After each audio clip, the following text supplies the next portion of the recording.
Yo, Assalamualaikum. Selamat hari terakhir untuk berpuasa. Selamat Hari Raya. Ni aku tengah nak pergi studio. Ni aku ikut birindu 3 hari lepas. Aku kat kampung dah ni, di mana kita nak buat unpacking Mega Evolution. Cat rambut dulu, we kemas. Okay, kita ada 3 pack Mega Evolution dengan artwork Mega Lucario. 6 pack dalam 2 video sebelum ni ada 2 illustration wear. So aku tak tahu kalau 3 pack terakhir ni ada hit ke tak. Ada orang komen kata, bang, buka pack terakhir terus, tak payah buka pack yang awal-awal ni. So kita tengok pack pertama kita. Dan pack pertama kita pun tak ada apa-apa, reverse holo biasa je dan juga hologram. So mungkin aku patut buka pack terakhir, tapi tu buka pack kedua. Kita habiskan juga pack kita. Sisi ni video terakhir kita kan, untuk konten pack Mega Evolution yang kita jumpa dekat rumah aku ni.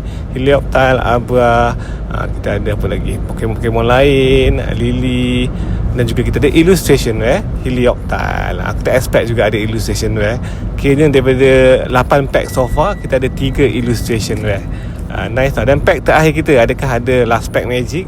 Mana tahu keluar special illustration ke gold card ke apa kan. So, dan pack terakhir kita Latias, My Shadow, Reverse Holo dan juga Reverse Holo juga. Tak ada pun, tapi aku enjoy juga unpacking. Selamat berpuasa guys. Selamat Hari Raya lah dan kata. Thank you guys. Jumpa lagi. Muat sikit.